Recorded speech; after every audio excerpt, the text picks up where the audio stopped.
Live with Bob Hansen, Tom Luchak, Sean O'Malley, Adam Fitzgerald, and Andy Van Meer.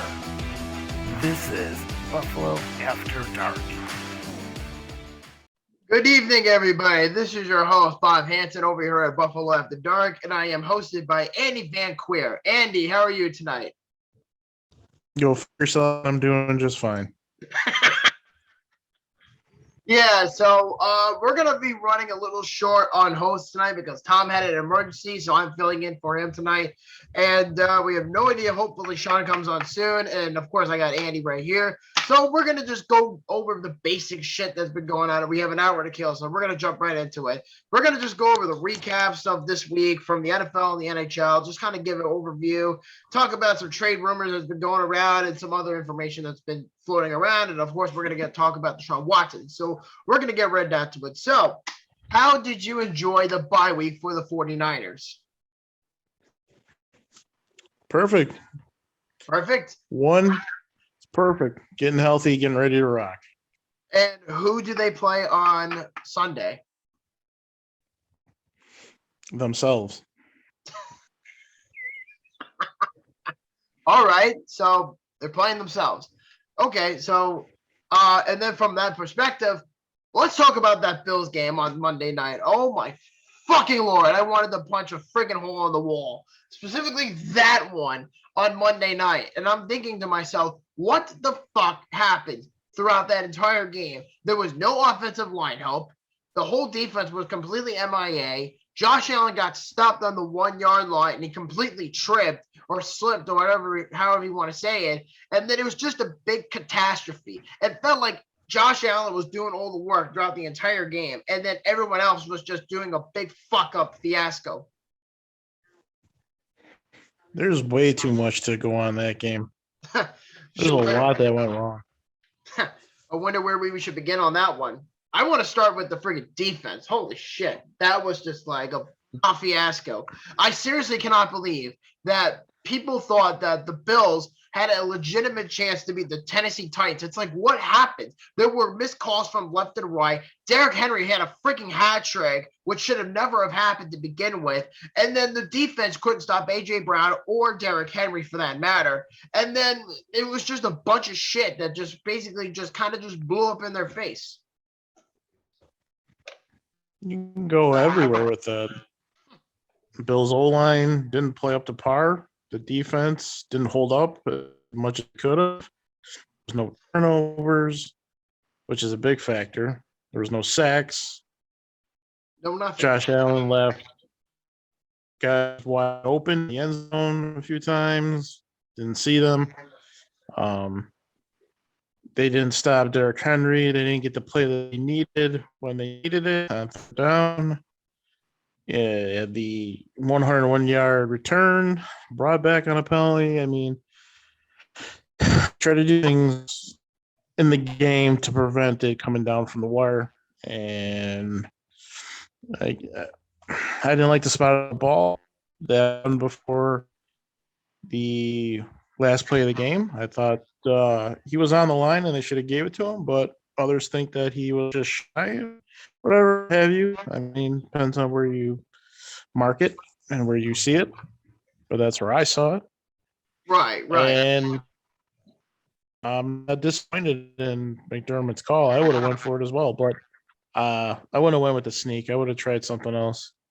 I agree with you. And you know what? To be honest with you, Andy, I am one of those people. I am one of those Bills fans who legitimately thought of and should have went for a field goal to tie for the game. Because even if they were going into overtime, people were like petrified to go to overtime with the freaking Titans. And then the excuse is, oh, the defense was gassed out. They couldn't stop the run. They couldn't stop the game pass. They couldn't stop anything. And then they're like, oh, I'm glad that they went for it. And I'm glad that they were able to be ballsy and do something different. But what I think they should have done, and I think you mentioned this on Monday night after the game, is in the group chat, and you said that they should have passed it to Isaiah McKenzie, or let alone use Isaiah McKenzie on that last drive throughout the game.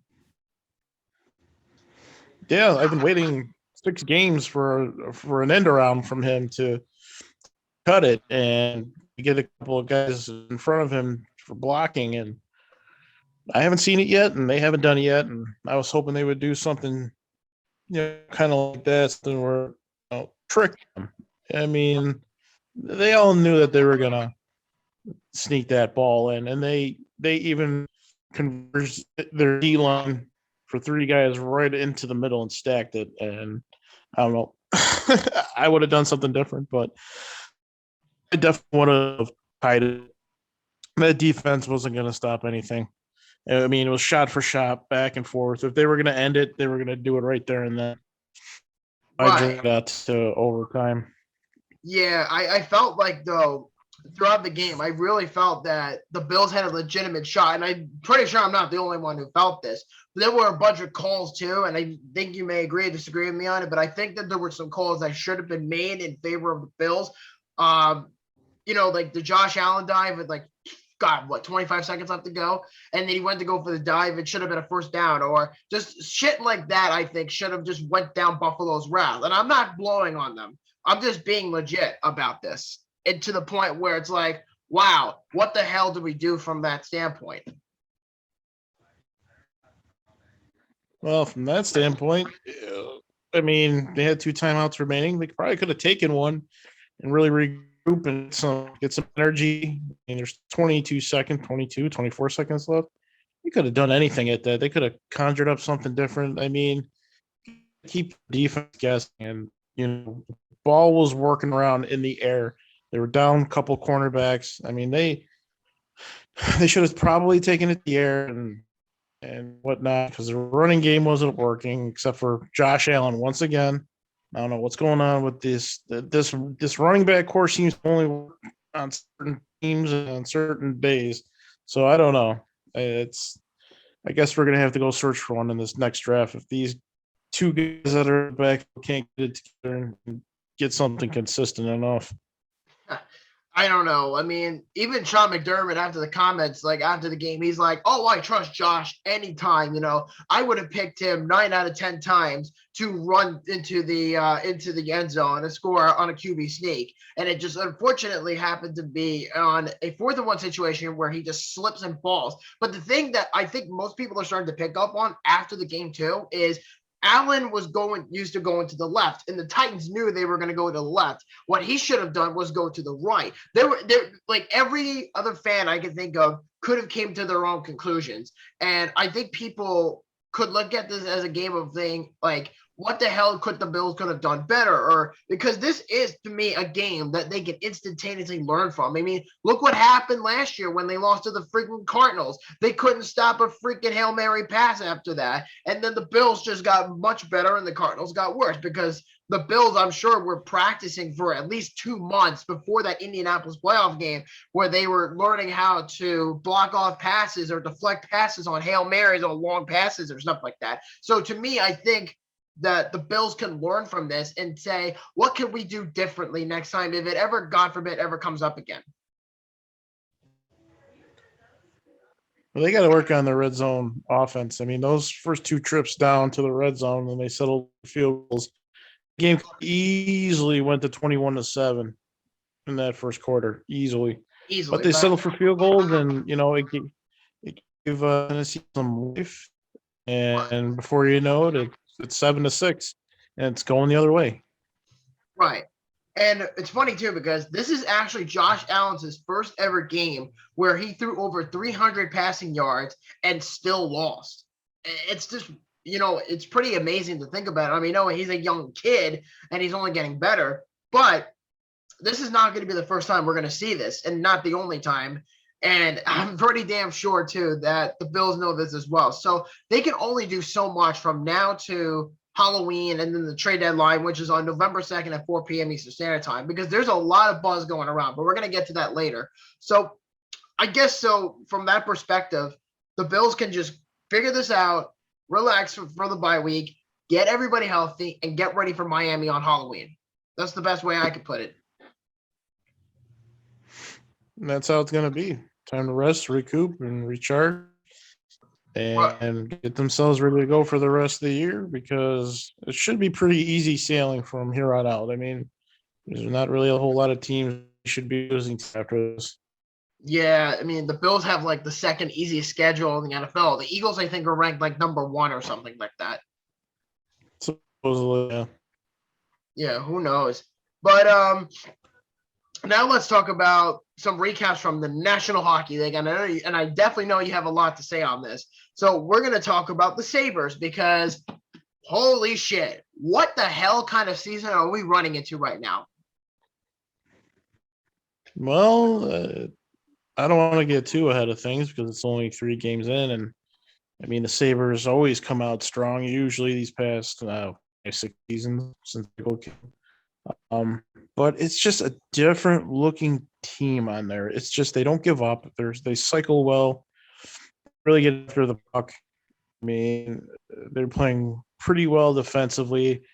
Um, I know they're saying the hits are a little bit low, but I mean, Robert alone had 6 hits last night, and we still beat him in hits. It's just I don't know. Things are coming together right now, and actually thought I told Tom last night I thought they were going to lose, and they proved me wrong. And it's interesting to see what happens come Friday and Saturday. We face Boston and play the back-to-back in New Jersey for the first road game. But I am shocked at how this team's playing. Yeah, I agree with you. And you know what, too? Because I remember doing the free agency special back in July with you, me, and Sean on that episode, and you were like freaking the fuck out about Craig Anderson coming to the Sabres and then Aaron Dell coming in within an hour later. And that was just probably the best episode, at least towards the last third of season 1. We can all agree on this. And like, how do you feel about it now? I mean, I know it's 3 games, but like, how do you feel about Craig Anderson? No, I think he's playing very, very well. The defense is doing their part though. They're not letting a lot of shots in from the slot, so that is a good thing for an older goaltender. And they're keeping things to the perimeter, which is another good thing. But he's made some very good stops on a couple of good plays that they had going. The game last night in the first game versus Montreal. So he's playing well. I'm kind of surprised. We'll see how long it lasts for an older goaltender, and we'll see what Tokarski brings. I'm sure he'll probably, my guess, will probably play in New Jersey on Saturday. So we'll see how it goes, and we'll see what it is. But Devils are playing well. I know Boston's only played 1 game till now, but I think they have another one. I think tonight or tomorrow. So we'll see. Yeah, absolutely. And you know what, too? I have to say this is that there's one player to me that really stands out to me, maybe 2 or 3 for that matter, but I'm going to stick with 1. Kyle Oposo has really stood out to me so far. And it's almost like he literally just went, you know what? Since Jack is not here right now, or let alone no more, I'm going to be the guy. I'm going to lead this team. So sure enough, Kyle Oposo comes in. He's making assists, he's scoring goals, he's getting to the dirty areas. He's just being a good overall veteran presence for the Buffalo Sabres as far as early in the season. I'm really impressed with this because like 2-3 years, but then this contract, because he signed that monster contract 5 years ago, and he's got 2 years left on this deal, and it'll be kind of sad when he leaves. But as of right now, I think he's really taken strides as just being this veteran presence for the younger kids, because the way Granato has been setting this up, and I think you've said this before as well, is that he's just letting the players just play their game. There's no system. There's no conservative plays. There's no trap scheme. There's nothing. They're just letting the kids have fun. They're just letting them have to play to their fullest potential. And I think Oposo is the guy that's basically saying, just listen to Coach Granato, just do and follow my lead, and we will win games and we will work hard. I promise you that. Yeah, they've I don't know if it's if it's both Granato and Oposo and maybe Grimson's, but they've all been, setting this mentality coming into this season with, getting after the being aggressive, working hard, and good things will happen, and it's showing. And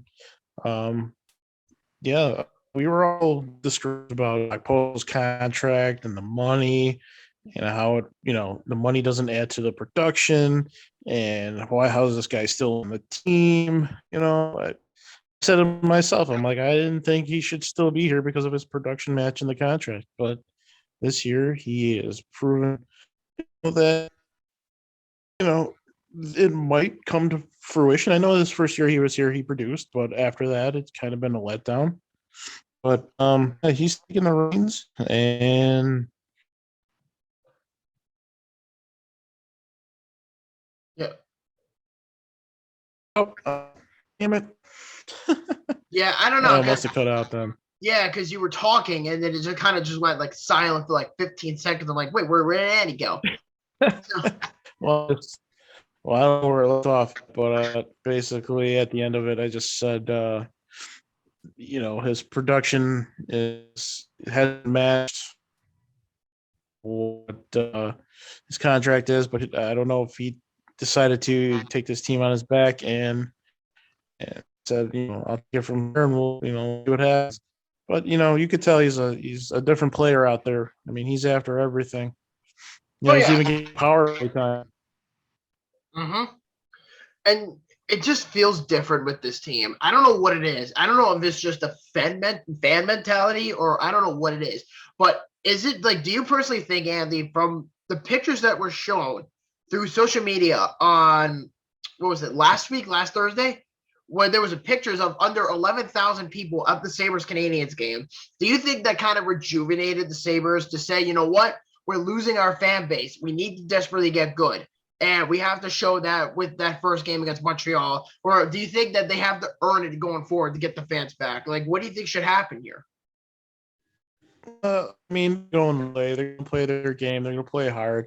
And I think they're just going to rely on the results to hopefully show more people, hey, we're here to work and, come watch us play. And through the first 3 games, I think they've shown that. But, I mean, it also, we get a lot of fans come in from over the border and they can come over. So I think that plays into it as well. So it's a bit of both, yes. Possibly. I mean, like I said, if they want to get those fan back, those 18,000 seats to be filled up, because they're losing money pretty fast. But just the production in the last decade, I think, has shown, and Sabres fans are tired, and they've said, we've had enough. So we have the protest and based off that. So there are people there that are willing to go no matter the circumstance, but the diehards are just like, you know what, I'm done. So that's pretty much what it was about. But I'm glad, though, and it's only 3 games, but I'm glad that they're actually showing some leniency and they're actually showing some sort of like boost to get motivated, to get the fans back in for the games. Because I think the more they win, I think the better they'll get. But it doesn't stand out to me the most that, the team, there's a bunch of mixed veterans and a bunch of mixed young players, and they're just all in it together. And people are obviously overreacting and saying, oh my God, the Buffalo Sabres are Stanley Cup champions this year.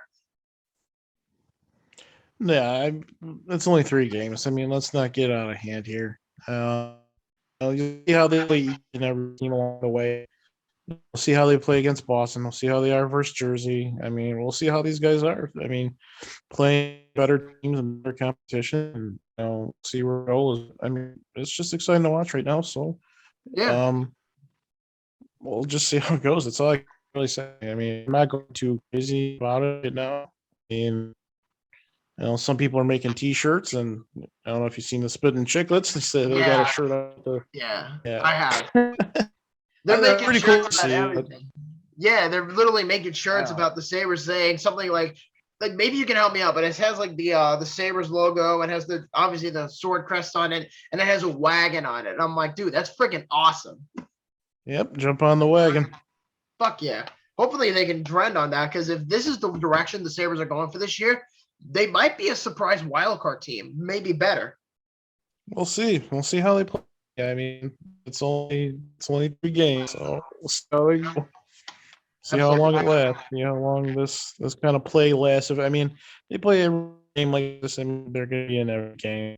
But we'll see how they endure everything throughout the year. Yeah, for sure. So while we're on the topic of the NHL, there's been a lot of talk, and we'll get to the NFL rumors in a bit, but let's talk about Jack Eichel, because there's been a lot of discussion lately about Jack Eichel, about trade movement, because like last week, it was said that he was, quote, close to being traded, and then on Friday, the talks of whoever it was with broke off entirely. And then over the week, and I forgot to put this on my phone onto my notes, there was talks between the Sabres and the Avalanche that it was getting to a point where they were going to send Jack Eichel to Colorado. But the thing was, the Avalanche wanted the Sabres to retain at least 5 years of the remaining salary of Eichel's contract, and the Sabres hung up the phone. So it's just like, why? Like, why are you making this harder than it looks? And then on top of all that, if you're paying attention as well, is Nikita Kucherov is back on long-term injury reserve again because the Tampa Bay Lightning pulled the shit off last season, and they pulled Kucherov out of the injury reserve to play in the playoffs. And because they put him back on IR, because he's getting surgery soon, I forget where, but he's getting surgery pretty soon. And it takes about maybe 6 months, I would assume. At least that's what they describe it to be, in terms of recovery time. And because of this, the Bolts now have $9.5 million in available cap. And people are now jumping to the conclusion that Jack Eichel could be traded to the Tampa Bay Lightning. And then there was rumors as well that he was going to go to the Vegas Golden Knights, but the Golden Knights did not want to trade Peyton Krebs or Nick Hogg in the trade for Eichel. So Vegas said no.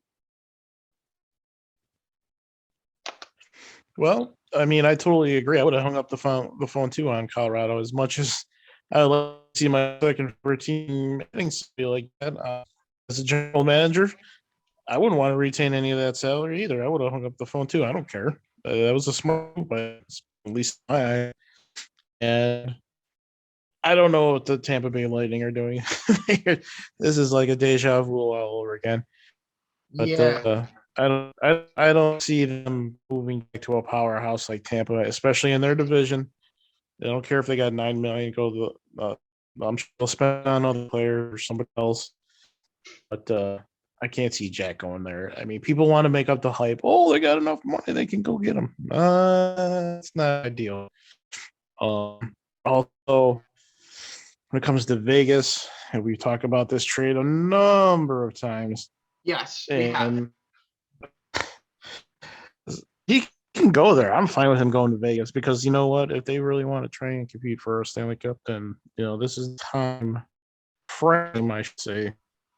Right. They can make a move, and because their window's closing, a lot of people know that, so it's up to them. If they don't move Krebs, then that's on them. I mean, Krebs is not ready to be a star yet. He's like a year or two off, but if they're hanging on, sure, don't expect to come over in the trade then, because he's a good piece to have, and their window's short, so that's on them if they want to catch or not. But that's where that's been with that whole Vegas ordeal. I don't know. The Vegas thing to me is interesting because not the Bolts. What am I talking about? And look who just happened to arrive. It's Sean O'Malley from Buffalo Dark Kraken's lair. He is just jumping on board. So good timing, Mr. Sean O'Malley. And what's up, Sean? What's good? How's everyone doing? Good. We just went over some recaps on the NFL, the Bills game, and stuff like that. And we're actually in the middle of an interesting discussion that's been pretty much been brewing all fucking week. And that was Jack Eichel could potentially be on the move. And one of the teams that could be interested in him, if they're willing to trade with them, is the Tampa Bay Lightning. So that's but before you get to that, I want to get my thoughts out from the Bills game real quick. Sure, go ahead. Okay. I respect what they try to do on 4th and 1. All right, I do. Because here's the thing: how often? What are the odds? What were the odds of the defense stopping a 4th and 1 play? Now it's unfortunate that it didn't go the way we wanted to. Josh Allen slipped. We saw the replay. It sucked. But despite the loss, this to me was hands down game of the year, in my opinion. So just wanted to throw that out there. I was pissed, but I got over it. It's all good.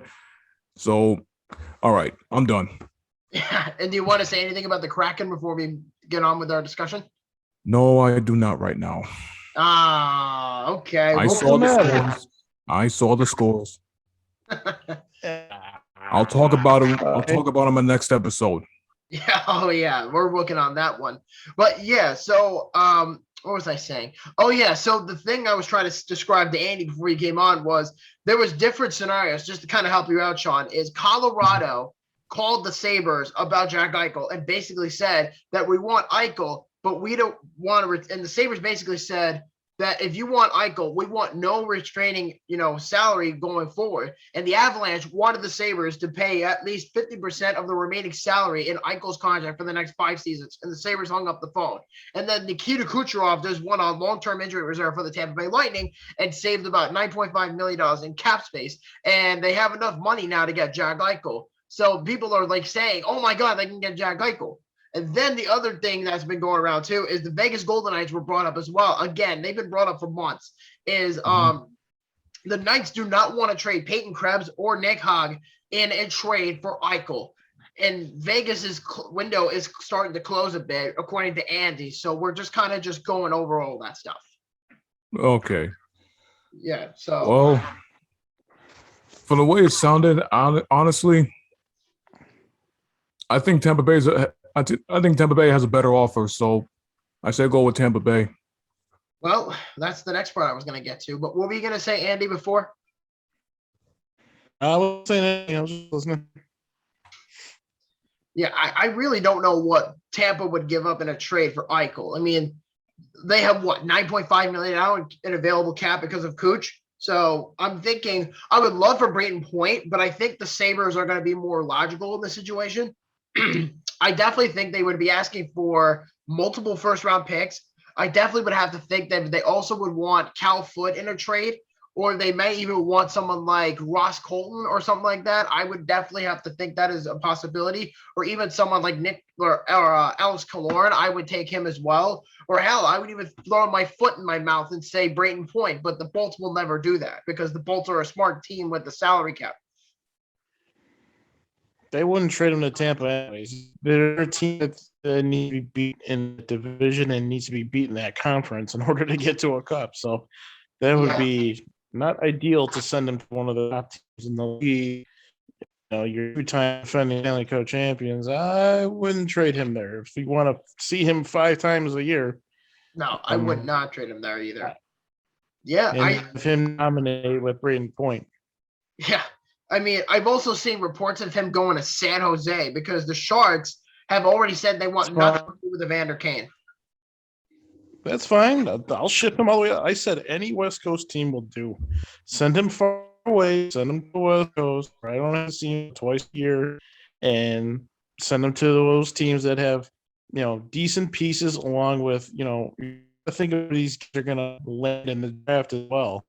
LA, Calgary, Anaheim, San Jose. I mean, those guys were all in the top 12 in last year's draft. So, I mean, those teams have, and some of those teams have got the prospects and some players that come back. So, I mean, those are the teams I focus on. Yeah, and the Sharks can also throw in either Timo Meier or Tomas Hertl in a trade for Eichel if they really wanted him that bad. But the Sharks are going to say no either way because that's what the Sabres are going to ask for. Oh, yeah, I'm sure they'll probably ask for William Eklund, too. Yeah, I wouldn't be surprised. There's no way the Sharks are trading William Eklund at this point. I just don't see it happening. You never know. True. I mean, Cody Hodgson did get traded in his rookie year from Vancouver for Zack Kassian, so that's a pretty good point. But those are very rare. I mean, if you're trading for Jack Eichel, that's one thing. But to trade for a rookie is another thing. And that basically just says, why did you draft him if you're only going to trade for a superstar like Eichel? It makes no sense. And I've also seen talks, too, about Montreal being back in play. See, honestly, at this point, I don't believe in the Montreal Canadiens. I don't think that they would be in the mix like they would be normally because they always be brought up to say, oh, they're in, they're out. They're in, they're out. It's the same shit with them. Yeah, it's been like that all summer with Montreal. I wouldn't even pay attention to that. No, not at all. As for San Jose, I can see. I mean, you could get one or the other. You could get a Hertl, or you can get what was the other player you mentioned? Timo Meier. You can get one of them, I think, in a trade, but you're not going to get both of them. Yeah, and they'll be fine down the middle with the Eichel in the middle as their 1-2 punch. So I mean, you can build the most if they want. Right. It's possible. Sean, what do you think of the trade rumors about Eichel? Well, when it comes down to it, basically it's either Tampa Bay or San Jose from what you were talking about. And honestly, I'm still sticking with Tampa Bay on this one. All right, we'll see. I think they have a better offer. We'll see. I mean, it's going to be hard to pull out the trade, but we'll see. Who knows? And then recently, and I don't expect Tom to really give a shit because if he were here, he'd be going queer for this topic. And that is the PHF, also known as the Premier Hockey Federation, formerly known as the National Women's Hockey League, have announced today that it has reached an agreement to make their debut on ESPN Plus. That's coming up this upcoming year, starting on November 6th. They'll have all of their PHF games on ESPN Plus. So Sounds like fun. What's up? Sounds like fun. Yeah. So teams like the Buttes, the New York Riveters, I believe they're called, the Boston Pride, those teams, the Toronto Six or whatever they're called. All those teams, even though it's a very small women's hockey league, they're all going to have their games nationally televised on ESPN Plus, which I think is a genius marketing move in their perspective. That's what I think. So Yeah, it's not bad. Yeah, makes sense to me. yeah, there you go. I'm not sure how many people are going to watch it, and if I could be honest. Well, I mean, it was hard to get their games 5-6 years ago when they first came on. And now that because they're going on a very well-known sports network, I think that the people will get more attention on them because let's put it this way. They put the fucking WNBA on ESPN Plus, for God's sakes. Yeah, and how that'll work out for them. Yeah, I mean, depends who you ask, really. So who the True. hell knows? So at this point, though, guys, I think it's safe to say that the NHL and the PHF are going to probably collaborate really well. The NHL will obviously make more money in this scenario. What I think would be a perfect world is if you get the AHL on ESPN Plus as well. I think that to me would be like a home run, in my opinion. Yes, for sure.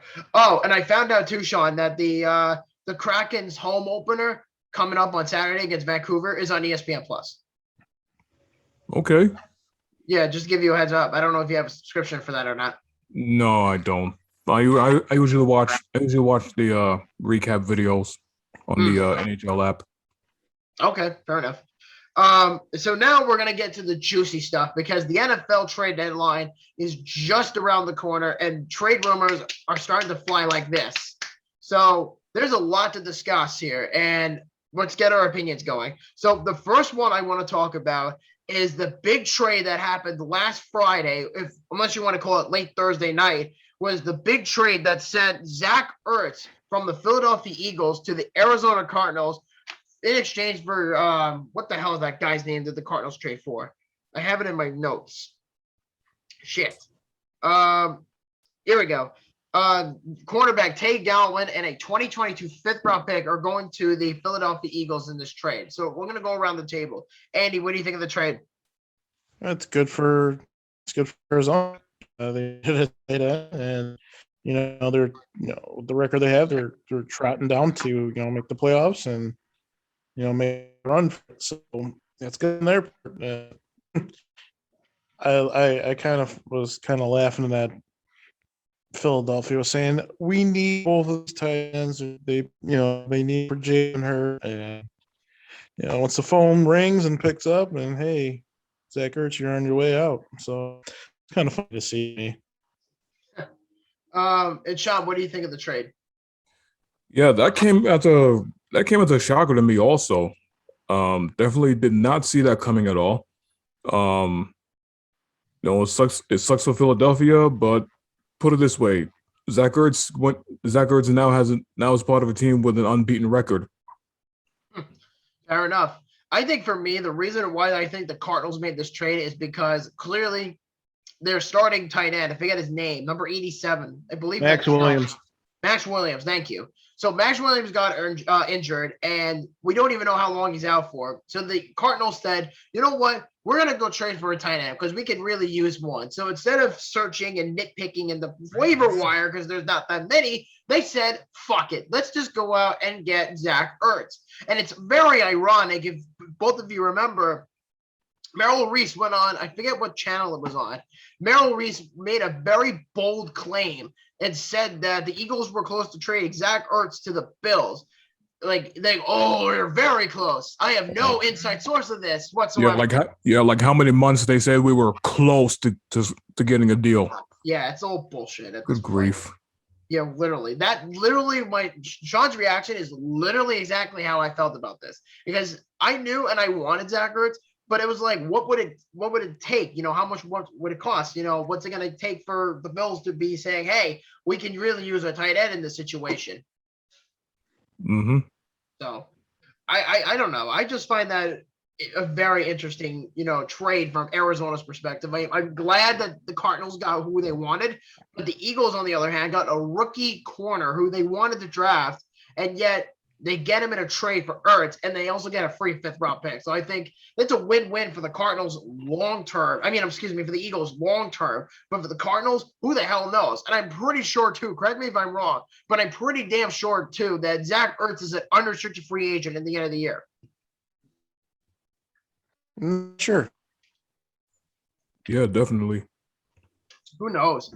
And speaking of tight ends, because I think this is going to get very interesting, supposedly, and I have the post right here, and luckily I kept my notes because I always keep everything in check. And this is according to NFL insider Matt Lombardo. He named the Buffalo Bills as a team to watch out for a possible trade for New York Giants tight end Evan Ingram.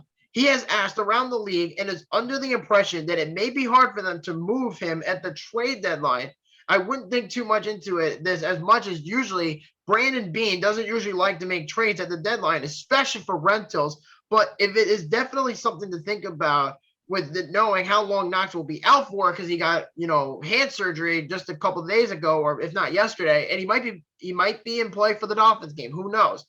But what would you do in this situation? Do you trade for Evan Ingram? Do you wait for Dawson Knox's status? Like, what do you do in this situation?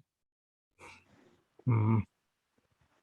I think he's going to be ready to go. They didn't see he was going to be out for too long, not, a week or two. So I don't know. I don't know the timetable that he's going to be out. So I don't know what the plan is because all I love is Tommy Sweeney and, if you shift, Gilliam back to tight end, sure, you're back to 2, but I don't know what his timetable is. Who the hell knows, honestly, because at this rate, I'm almost convinced that Brandon Beane will at some point pull the trigger. But the question is, what do you trade with? And, what do you give up in a deal like this? I mean, it's Evan Ingram. He barely catches, and he's injury prone. So, and he was on a really crappy Giants offensive line. And I think if Ingram were to just at least get 1 month in or 2 months into the Bills season, play him as a rental. And maybe if he does well enough, and it's not to say to overthrow Dawson Knox, I firmly think he would be a great backup tight end, in my opinion. Maybe trade Tommy Sweeney and maybe a 5th or a 6th for him. What do you think? For who? Tommy Sweeney and a 5th or a 6th for Evan Ingram. Would you do it? No, I don't think so. Maybe. What about you, Sean? It's hard to choose, man. First off, it's unfortunate what happened to Knox. Hope he recovers quickly. And then, shoot, with the bye week coming, shoot, I don't know. Maybe we could give Evan Ingram a chance. But now, in regards to what we trade him, for,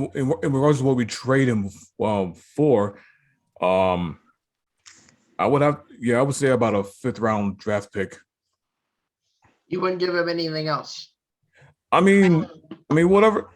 I mean, as long as it's nothing too hefty, honestly, yeah, I would give him. I would give the Giants a 5th and a 6th-round pick, and I might. No, 5th-round pick and trade Tommy Sweeney. So you would go with pretty much what I said, Sweeney and a 5th. Yeah, 5th or 6th. spot, what that draft pick. Yeah, fair enough. And I actually saved the best two topics for last, but we're going to talk about the second to last and then the very last. So let me just grab my pen because I just dropped it. Whatever, screw it. I got one more. And that is that there's a rumor going around. Now, I don't know how accurate this is, but supposedly Odell Beckham Jr. this coming year could be his last season with the Cleveland Browns. And because he doesn't fit into Kevin Stefanski's offense, there's also a possibility that OBJ, for the second time in his career, could end up being traded to another NFL team. Wow. So I thought everything was working well with them in Cleveland. Oh, he has not panned out in Cleveland. Maybe the first year, but since then now, the Browns are a fucking mess. And they're already having issues with injuries because Baker Mayfield's not playing. Nick Chubb is not playing tomorrow night against the Broncos. So there's a possibility that things could go real south really quick for the Cleveland Browns because of the amount of mass injuries that they have going for them. So that sucks for them, man, for real. Yeah. What do you think, Andy? Cleveland's a mess. Oh, yeah. Cleveland is a definite mess. But what do you do with OBJ, though? He's not getting the ball and you're not utilizing him. Trade him. Get something for it. Yeah. Well, I mean, I've heard the Jets were interested. I've heard the Cowboys were interested. I've heard the Bills were interested. The Panthers, I heard, were interested. I don't see the Bills getting another receiver. In fact, I don't even think they want OBJ. I think he's too much of a distraction for the team and for the locker room. And there's just been a lot of bad vibes. He's not a terrible player. It's just his character that's going to play a factor in this trade. If the guy even gets traded to begin with, because who the hell knows if OBJ gets traded? Yeah. I don't think we need OBJ. We're good with what we got. I mean, if anything, let the Jets take him. I don't care. Well, the Jets have no receivers except for like Corey Davis. Yeah, they need someone. So yeah, let the Jets have OBJ. Maybe they could trade Denzel Mims for OBJ and maybe another pick. Who knows? Because the Jets don't ever use Denzel Mims. Maybe the Dolphins make a pitch. What's up? Maybe the Dolphins might make a pitch. Oh, fuck that. No. I don't want that to be the case. Oh, they need receivers. God almighty. Yeah, I don't see that happening. And especially if they get Desean Watson, they got 3 picks in the top 10. Oh, yeah. You hear about this today, Sean? About Desean Watson? Yeah. Well, what happened? What happened this time? Okay, so here's what's happening, and this is actually the last topic of the night before we wrap up the show because we're about 45 minutes into the show. But anyway, so we're going to make this a nice little conversation. So there's a lot to track on, so just bear with me here. Okay, so what happened is John McClain, who's an insider for the Houston Texans at the Houston Chronicle, he said that there could be a trade in place that's coming in this week from now to November 2nd between the Miami Dolphins and the Houston Texans. And the trade rumor is that Desean Watson will indeed be traded to the Miami Dolphins. But there's more to this than there usually would be. And that is this. Wait, I found out earlier today that the Houston Texans do not want Tua Tagovailoa in a trade for Watson. So instead, other teams are involved in this trade. So now it's becoming a bigger story than it already is. And I'm starting to doubt that it's going to work unless something magical happens. And that is Watson is going to go to the Miami Dolphins and Tua Tagovailoa could end up either on the Washington football team or the Denver Broncos as part of the deal. But as of right now, it looks like Washington is the front runner to get Tua and they're going to check for his availability. But the thing is the Texans do not want Tua Tagovailoa in a trade. I'm not sure why. They have no interest in him whatsoever, and I don't blame them, honestly. But the question now becomes, because the Dolphins do not have a first-round pick in this year's draft, they have an extra second-round pick in the 2023 draft. What does Houston get in this kind of deal? And Washington in this situation would get Tua. Miami gets Watson, but what would Houston get in this trade? If we're specifically discussing a 3-team trade that's involving one of the best quarterbacks in the NFL.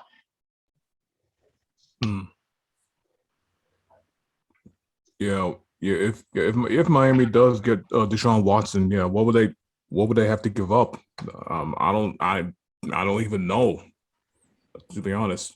Because they gave up their first this year to Philadelphia in the trade from the draft last year. If you remember, like I think the Eagles traded back a few spots. I think it was like 8th overall or 9th overall. Miami moved up a few spots, and Miami gave up a first rounder to Philadelphia. And I'll get to Philadelphia in a bit because this is actually a really interesting topic. But what would you do in this situation, Andy, as far as you're concerned? Like, if you're the GM, if you're Chris Greer, and you're talking to the Texans, and you have the Washington football team, but the Texans say no to Tua, but yet they want to give the Dolphins Watson, and you have Washington as well in this discussion, what would you do? Whatever you want to do, it's the best package coming back. Wait, what was the question? I said, take the best package that you can get.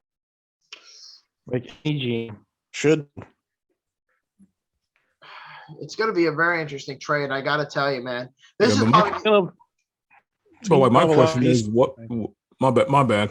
But my question is, what's the best Miami have to trade for Watson? That's my question. Well, that's where the question becomes harder because the Texans, I think it would be easier if the Texans wanted Tua, but they have no desire to take him in. They want nothing to do with Tua. Yeah, it's going to be really complicated here. Yeah, I don't see this going through. I mean, I know they hyped it and saying that a trade could be done this week or even tomorrow or even right now for that matter. If God forbid I get a friggin' update on my phone that says, the Dolphins acquired Desean Watson from the Texans. And then a bunch of other shit gets thrown in there. I really wouldn't know what to think of it as far as like, who would get the better return because there's a lot of pros and cons in this trade. And the one thing I definitely know for sure is Desean Watson was open to go to Carolina, but the Panthers traded for Sam Darnold. The Eagles want nothing to do with Desean Watson because of the allegations, which plays a big factor in this trade. So you have 21 counts of sexual assault allegations against you. And on top of all that, you have a monster contract, which the Dolphins can easily afford. And on top of all that, he's got a hefty contract and he's going behind an offensive line that's really not that great because the Texans, their offensive line was not as good as it was when he was even there, for God's sakes. I mean, I know they got Larry Tunsil, but like, that's not enough to say, hey, I want the Texans to keep Desean Watson here. And plus, he hasn't played football in less than a month. And I know he was training behind the scenes and all that, but he wants nothing to do with the Texans. But as far as the Dolphins are concerned, I have no idea how this is going to play about. Yeah, honestly, I gotta agree with you on this one. I don't. If the thing is, if Miami has nothing best to trade them for, I don't see this trade happening at all. The only thing I could think of that could potentially be in play here, and Andy might disagree with me on this, or he might, I don't know. And that is, I think if they're smart, I think the Washington football team should throw in Taylor Heineke as in part of the trade that would send him to the Texans. That's what I think. But now the question is, do they want to give up Taylor Heineke? Because Heineke is a pretty decent quarterback. Yeah. And right now, Washington needs a guy like him. Yeah, I don't know. This is a really, really tough trade. And not to mention you have to give up multiple picks. You have to give out retaining salary. You have to give up a lot of shit. Specifically, if like, again, 3-team trades, specifically in the National Football League, is ridiculously rare. And if they pull it off, this won't be a new thing because the NHL tried this a couple of years ago with Matt Duchene when he was traded from Colorado to Ottawa, and Nashville got involved as part of a cap situation. So, and then since that trade, that 3-team trades in the NHL have become more and more of a thing. And then the NFL, if they pull this off, which I don't know how they're going to do it, but if they do pull it off in some magical way by retaining salary and picks and players and stuff like that, this is going to be one of the most complicated trades in NFL history. And then we would look back 10 years later as of this video and say, wow, I think this team won this trade when they actually lost the trade. So there's a lot of what ifs in this situation. Yeah, but I don't know if Washington really wants to give up a lot, because I don't know. I really don't know. I really don't think Washington would give up a lot to get together Desean Watson. Plus they are looking at those allegations as well. So, like you said, and it plays a major factor in this whole situation. So I don't know. So I don't know if they want to. I don't know if they. I don't know if Washington wants to have that kind of baggage with them. You know. Right. And I believe Andy either just dropped out or he said goodbye. He didn't say anything. He just kind of just left. But whatever, it doesn't matter. We got like 10 minutes left anyway. So in general, though, like depending on how things work out, there is no doubt in my mind that that trade could definitely happen. But again, the allegations have to come in play. The contract comes in play. His inavailability this whole year has come in play. So there's a lot of what ifs for the Miami Dolphins. Yeah, definitely. And plus, people are already freaking out about this trade because they're saying, oh my God, that would make the Dolphins Super Bowl contenders. I'm like, dude, shut the fuck up. You're like 1-5. I mean, like you would be contending next year, not this year, because you're utter garbage. But in order for the Dolphins to pull this trade off, I personally believe that they're going to have to do it right now because I think it's only going to get harder and harder for them to get Tua if they wait. I mean, not Tua, Desean Watson if they wait too long. Yeah, but again, this is a huge risk that any team that will want to that they'll be taking, like a really huge risk. I just don't see how this would play out. I really don't. I mean, I want to talk about it. I want to say, I think this could work. But then again, when you're discussing a 3-team trade in the NFL, specifically today, talking about Tua Tagovailoa, who Dolphins fans, holy shit. Do you remember the whole Dolphins, hype train about Tua? Tank for Tua, tank for Tua. Oh, gosh, don't remind me. Yeah, remember that shit? Oh, gosh. Yeah, and then all of a sudden it's like, 2 years after that, they're like, yeah, we got Tua. And then it's funny, like, I don't know. Dolphins, there are mixed feelings about Tua in Miami. Some people want him to be the starting quarterback. Others don't want him to be the starting quarterback. There's a very mixed bag. But I think the biggest downfall of that trade by itself, if it were to happen, is at least that's what they claim by the end of the week, is I think this trade alone would be the downfall of the Miami Dolphins because they gave up way too much to get what they wanted. And they made that big trade with Houston a few years ago for Laramie Tunsil, and the Texans got Laramie Tunsil. They gave up multiple picks and et cetera. So for us to think that they might be potentially getting a new quarterback in the division with Desean Watson, this is a big fucking risk for Miami. Yeah. I mean, whatever team, like if he does get traded, whatever team gets him, they got to deal with the baggage that comes with it. No ands or buts about it.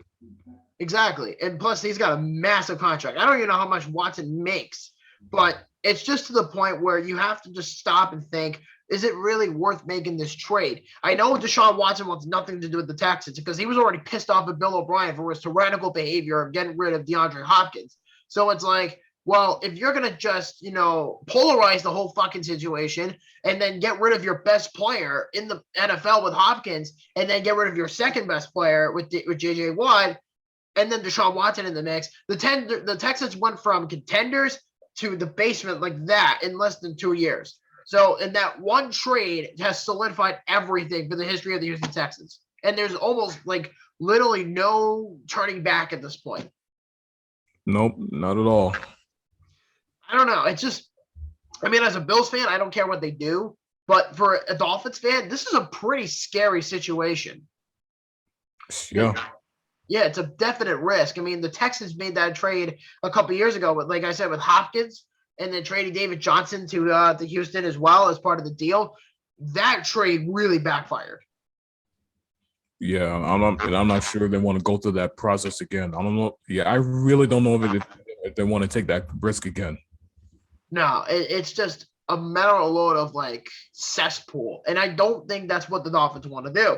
They want Watson. They've expressed it, but it's just the piece. But is it worth it? That's the question. Yeah. Is it worth it? On paper, it looks great. There's a lot of consideration that you have to really deeply think about. Because what if you, God forbid, trade for him and the allegations are in fact true and he gets arrested for it and serves jail time? Then what? Exactly. So then they're back to square one. Then the Dolphins are really screwed. So Chris Greer better be very careful with this trade. Doesn't matter who he's talking to, whether it's Houston, whether it's Washington, it doesn't matter who it is, even Denver for that matter. Denver has been looking for a quarterback for a while, and they're in this for as well as for Tua. They're going to check for his availability. So do not count out the Broncos just yet, because there is a possibility that that Tua Tagovailoa can end up being a Bronco. Yeah, definitely got to keep an eye on that one. Definitely. So is there any comments you want to make before we sign out for the evening? Shoot. Any Bills comments, Kraken comments? Yeah, like I said, in regards to the Kraken, I'm definitely gonna I'm definitely gonna talk about those losses against the Flyers and Devils on the episode. In regards to the Bills, shoot. Yeah, again, Dawson Knox. We wish you a speedy recovery, man. Hope you get back as soon as possible, because we really need you, man. I'm glad it's a bye week, so hopefully things will, go out a lot smoother for us, because the next few games are going to be pretty easy for us, but you never know. Right. So it's going to be a factor. I mean, this week would probably be pretty critical as far as like injuries and just get everybody healthy. That's the use of a bye week. Yeah, I'm just glad we got a bye week in time for this. Yep. And I also told Andy this is the Bills have the second easiest schedule in the entire league. Yeah, I saw a post on Instagram that had like a list. I think the Eagles got the easiest one. Yeah, the Eagles and then the Bills, and I think I saw the Chargers, I saw the Ravens. So yeah. There's a bunch of teams in there. I think the Dolphins were on that list as well. I don't remember.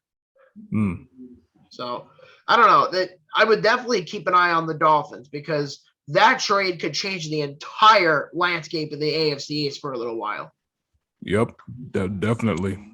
Yeah, without a doubt. So best believe if it happens, every fan in the AFC East is going to be bringing up the allegations one way or another, whether out of a meme or a GIF or some kind of stupid joke. If it happens, it's coming. Just letting you all know. It's going to be a friggin' hailstorm from media. Oh, gosh. But hell, it's the Miami Dolphins. They fuck up everything they touch. Yeah, ain't that the truth? A lot worse than the Patriots, and that's saying a lot.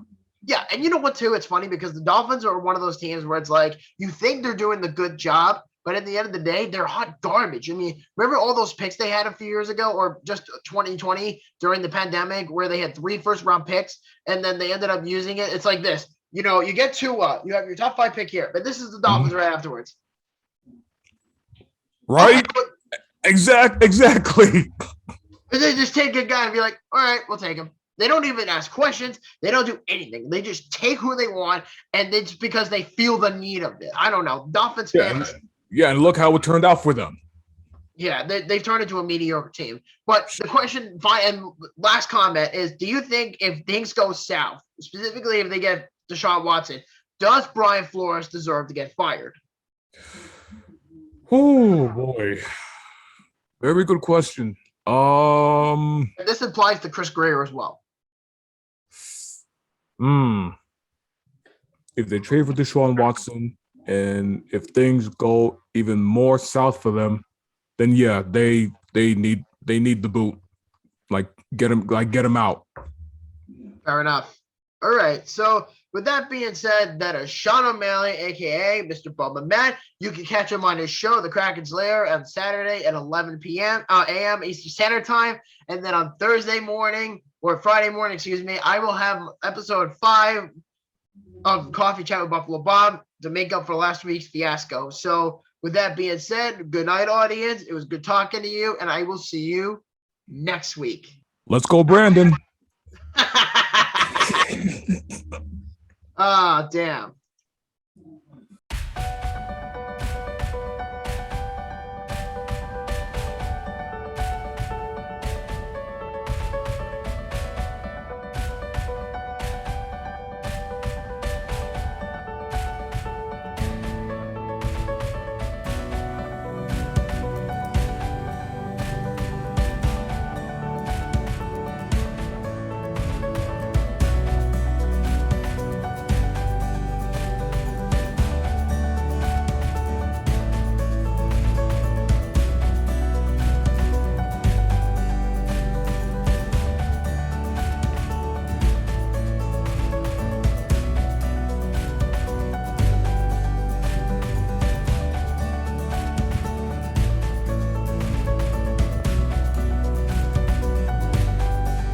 Buffalo After Dark is an H&H Studio production and distributed by Horns and Hooves Entertainment.